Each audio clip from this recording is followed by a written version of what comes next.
Bienvenue à cette leçon 6, la moisson est abondante. Je le répète encore une fois, la moisson est abondante.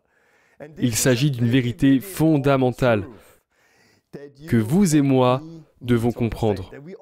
Nous devons le réaliser, la moisson est abondante. Et quand vous comprenez cette réalité, elle vous rendra libre. Non seulement cette vérité vous rendra libre, mais elle libérera aussi les gens autour de vous. Parce que lorsque vous comprenez cette simple vérité, que la moisson est abondante, cela changera non seulement votre vie, mais aussi la façon dont vous partagerez la bonne nouvelle de Jésus avec les gens autour de vous. Cela va changer votre manière de vivre au quotidien avec votre entourage, de sorte que ces personnes autour de vous commencent elles aussi à voir leur vie changer. Donc si vous écoutez et comprenez ce que dit Jésus, quand il a dit que la moisson est abondante, dans ce cas, alléluia, cela va tout changer. Et de ce fait, vous verrez que notre ennemi, Satan, a été particulièrement actif à ce niveau-là. Il a répandu des mensonges concernant la moisson. Des mensonges qui déclarent que la moisson est pauvre, insuffisante. Alors j'espère que vous êtes prêts à écouter cette leçon parce qu'elle est très importante. Alors commençons par lire Luc chapitre 10 à partir du verset 2 où Jésus dit ceci. « La moisson est grande, mais il y a peu d'ouvriers. Priez donc le maître de la moisson d'envoyer des ouvriers dans sa moisson. » Et il y a tant de vérité dans ces quelques mots que Jésus prononce ici. Je vais consacrer les 3 prochaines vidéos sur ce seul verset, parce qu'il y a tellement de consistance dans ce passage. Mais aujourd'hui, nous allons examiner la première ligne du verset prononcée par Jésus. La première chose que Jésus dit ici à ses disciples est qu'il nous dit à vous et moi et à l'Église aujourd'hui que la moisson est abondante. La traduction Louis II 21 dit que la moisson est grande. Donc la moisson est abondante, la moisson est grande. Mais qu'est-ce que la moisson? Avant toute chose, qu'est-ce que la moisson? La moisson, ce sont ces gens dehors qui ont besoin de Jésus. Il y a tant de gens autour de nous qui sont prêts à recevoir Jésus, qui sont prêts à être guéris, qui sont prêts à être délivrés, qui sont prêts à entendre l'Évangile, à se repentir. Il y a tellement de personnes qui sont prêtes. Ils sont nombreux. La moisson est prête. La moisson est abondante. La moisson n'est pas le problème. Et celle-ci n'a jamais été le problème. Le problème, ce sont les ouvriers. Les ouvriers sont peu nombreux. Et c'est quelque chose sur lequel nous reviendrons plus tard. Mais premièrement, je le répète, la moisson est abondante. La moisson est grande. Mais elle n'est pas seulement abondante, elle n'est pas seulement grande. La moisson est également prête à être récoltée. Et nous voyons cela très clairement dans Jean chapitre 4.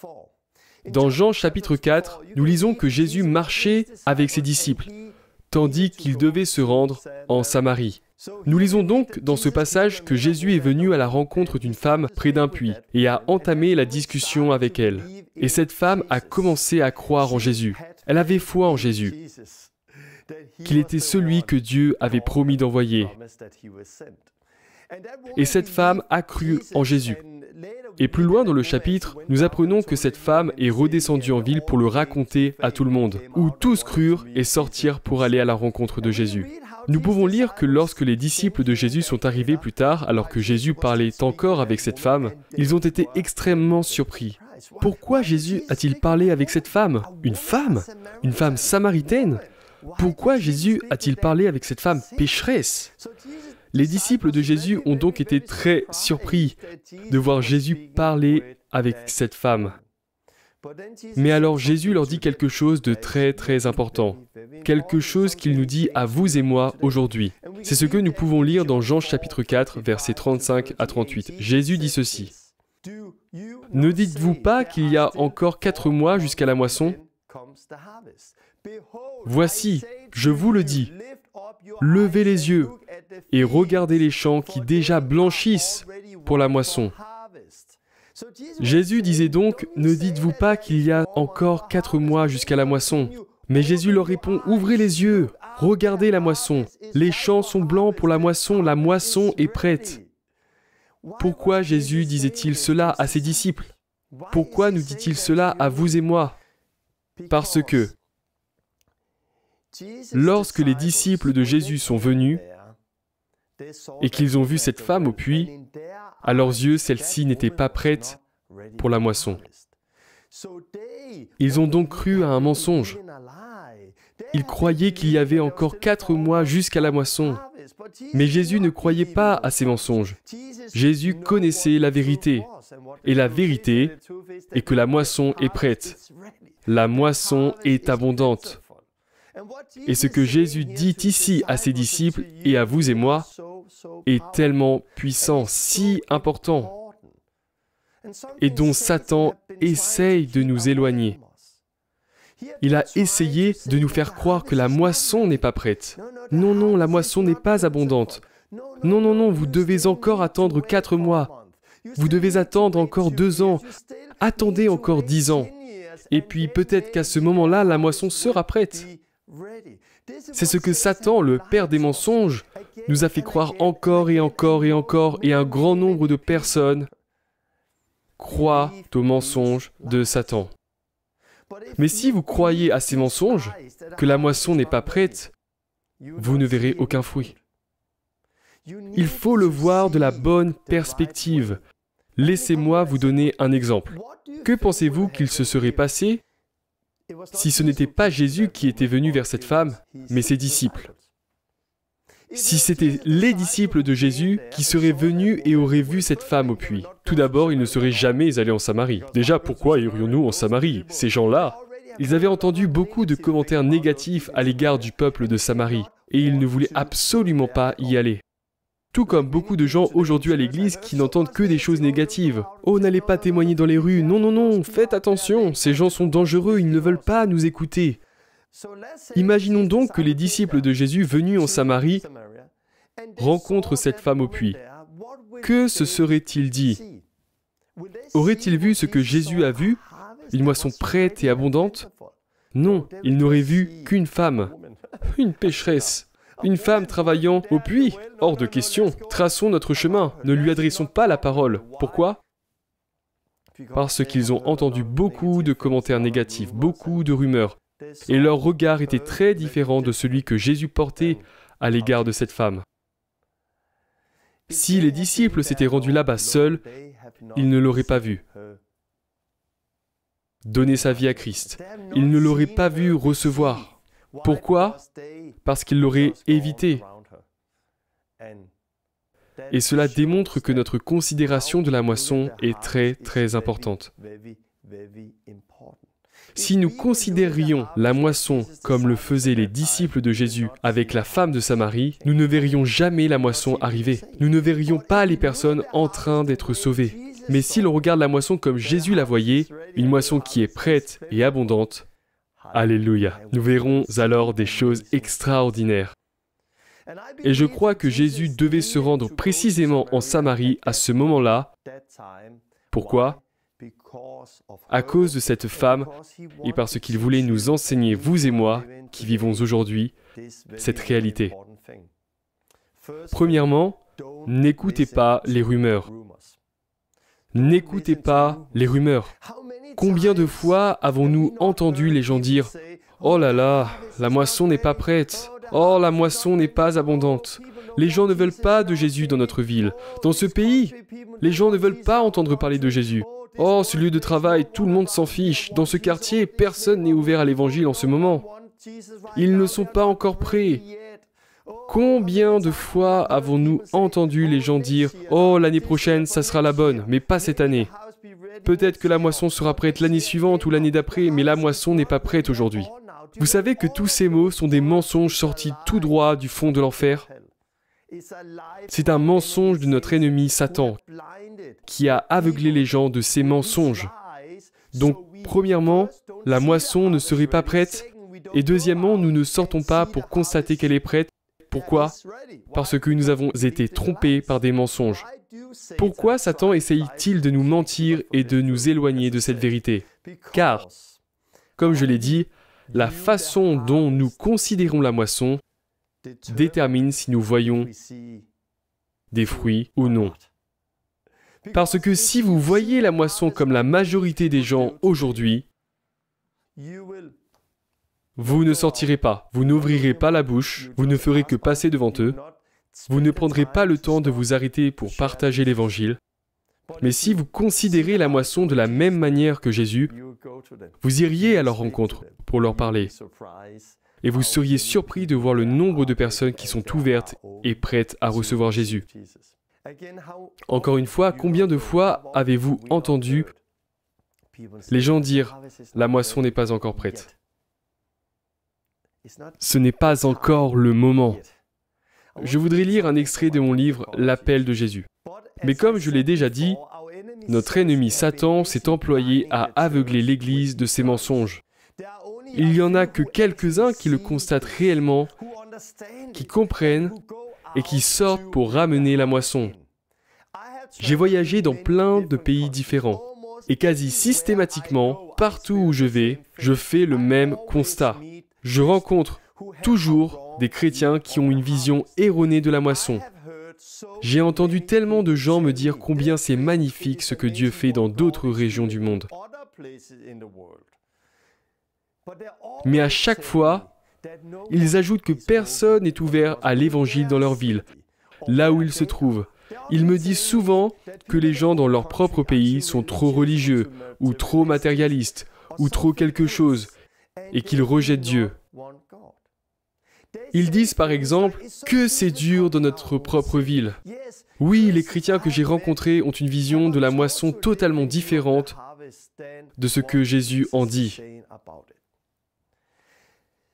Pour être franc, j'ai vu cela partout où je suis allé. J'ai voyagé dans tellement de pays, comme écrit dans mon livre. Et à chaque fois que je me rends quelque part, c'est toujours la même chose. Oh, c'est tellement merveilleux ce que Dieu fait là, là et là. Mais dans notre ville, ouf, les gens sont tellement religieux et notre ville est tellement matérialiste.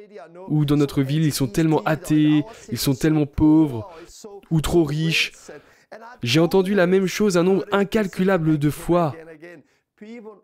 Les gens remettent toujours la faute sur la moisson pour expliquer pourquoi rien ne se passe là où ils sont.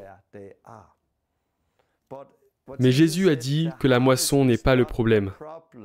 Le problème, ce sont les ouvriers. Laissez-moi poursuivre la lecture. Veuillez écouter les paroles de Jésus et ouvrir les yeux pour voir que la moisson est prête. Ne dites pas qu'il faut encore 4 mois avant que la moisson soit prête, car le jour du salut, c'est aujourd'hui et maintenant. La moisson n'est pas et ne sera jamais le problème. Le problème, ce sont les ouvriers. Nous sommes le problème, mais nous pouvons y remédier. Oui, c'est possible. Nous pouvons faire quelque chose pour y remédier. Et je pourrais vous partager tellement d'histoires extraordinaires. De personnes qui n'ont jamais amené une personne à Christ, qui n'ont jamais guéri les malades, qui n'ont jamais chassé un démon, qui n'ont jamais vraiment porté de fruits, mais soudain, leurs yeux s'ouvrent et tout se met à changer. Maintenant, ils voient tellement de gens guéris, de personnes libérées, de personnes naître de nouveau autour d'eux. Qu'est-ce qui s'est passé avec eux? Ce n'est pas la moisson qui a soudainement changé. Non, ils ont changé. Si c'était la moisson qui avait subitement changé, alors tous ceux qui les entourent, que ce soit dans leurs églises, les chrétiens de cette ville, tous auraient tout à coup commencé à voir les mêmes fruits. Mais ce n'est pas le cas. Pourquoi? Parce qu'ils n'ont pas changé. Et la moisson non plus. J'ai vu des gens rester assis à l'église pendant 20 ans, et en 20 ans, ils n'ont jamais amené une seule personne à Christ. Et puis soudain, quelque chose s'est produit. Leurs yeux se sont ouverts. Mais en fait, la moisson est prête. Ils commencent à le voir. Ils commencent à en faire l'expérience. Et ils commencent à conduire des personnes au Seigneur où qu'ils soient. Non pas les autres membres de leur église, mais eux. Encore une fois, pourquoi? Parce que ce n'est pas la moisson qui a changé. C'est eux qui ont changé. Quand vous comprenez cela, ce que Jésus veut nous dire ici, que la moisson est prête et qu'elle est abondante, Cela non seulement vous transformera, mais aussi les gens autour de vous, parce que votre façon de parler avec les gens changera. Votre façon d'aller à la rencontre des autres, la façon de les regarder, cela changera votre façon même de prier. Cela va tout changer lorsque vous commencez à comprendre ce que Jésus dit. Encore une fois, si vous pensez que la moisson n'est pas prête, rien ne se passera. Ou du moins, il ne se passera pas grand-chose. Mais quand vous réalisez ce que Jésus essaye de vous dire, Alléluia, quand vous le voyez et que vous commencez à en faire l'expérience, vous vivrez chaque jour de votre vie comme dans le livre des Actes, où vous êtes conduit vers la personne de paix, où les gens sont guéris, libérés et nés de nouveau partout. Pourquoi ? Parce que c'est la vérité et que je l'ai vu encore et encore et encore. Laissez-moi vous donner un exemple supplémentaire. Il y a quelques années, j'étais en Hollande et un Finlandais est venu me rejoindre avant de reprendre l'avion quelques heures plus tard ou le lendemain. C'est quelqu'un qui a grandi en Finlande et qui a été à l'église toute sa vie. Il n'a jamais conduit quelqu'un à Christ. Il n'a jamais guéri les malades. Il n'a jamais chassé un démon. Que s'est-il passé ? Eh bien, il est venu en Hollande pour être avec moi pendant quelques heures, puis il est rentré chez lui en Finlande. La semaine d'après, en Finlande, il a guéri des malades pour la première fois. Il a chassé un démon pour la première fois. Et il a baptisé une première personne d'eau et du Saint-Esprit. 30 ou 40 ans à l'église sans jamais voir une seule personne guérie, une seule personne venir à Christ. Et puis il vient et se trouve avec moi pendant quelques heures avant de rentrer chez lui, puis les jours suivants, la semaine suivante, il a tout vu.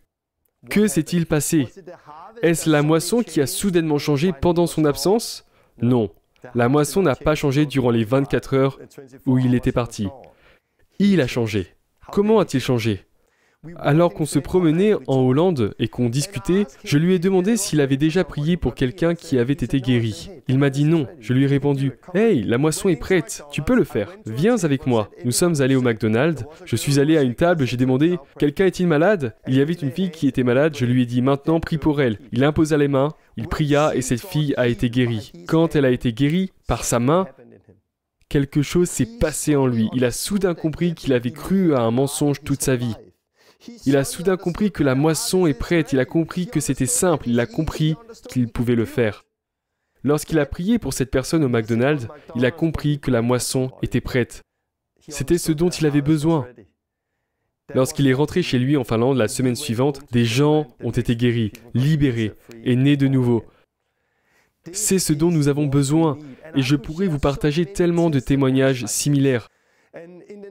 La prochaine vidéo que je ferai s'intitule « Croyez que la moisson est prête » et je vous partagerai davantage de témoignages à ce moment-là. Pourquoi ? Parce qu'il n'est pas suffisant d'entendre, nous devons y croire. Et ce que je vous encourage à faire, c'est de prendre un temps en attendant le prochain épisode. Prenez le temps et écoutez les paroles de Jésus. Écoutez ce que Jésus dit, que la moisson est abondante. La moisson est mûre. La moisson est abondante. La moisson est mûre. Alors, priez, priez, priez que Jésus vous ouvre les yeux.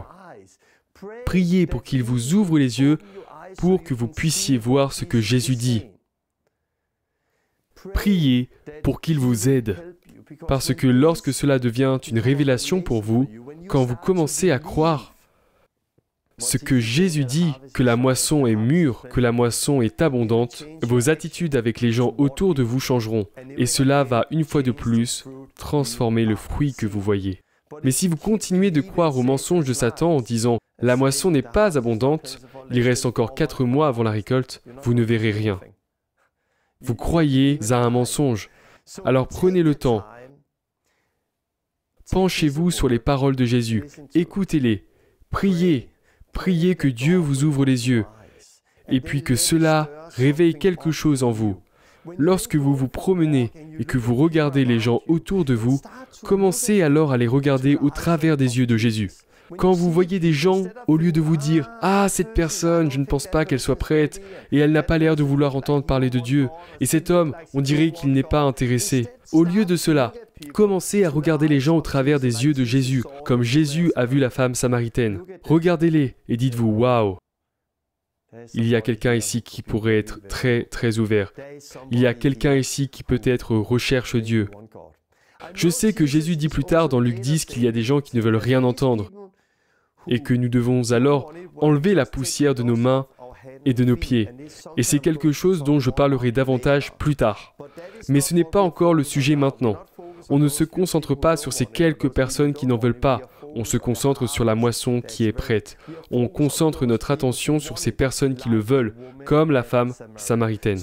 Alors d'ici là, prenez le temps, méditez, priez, déclarez les paroles de Jésus. La moisson est abondante. La moisson est mûre. La moisson est mûre. Et puis, quand vous allez vous promener, quand vous sortez en voiture et que vous regardez les gens, dites-vous « Waouh, la moisson est prête, la moisson est mûre, cette femme pourrait être comme la femme samaritaine, cette personne pourrait être la personne qui est prête à recevoir. » Si vous faites cela, je suis convaincu que cela va changer votre vie et vous verrez des fruits extraordinaires. Alors commencez à prier, commencez à le verbaliser, commencez à croire à ce que Jésus dit. Et puis j'ai hâte de vous revoir pour le prochain épisode. Alors que Dieu vous bénisse tous. Salut.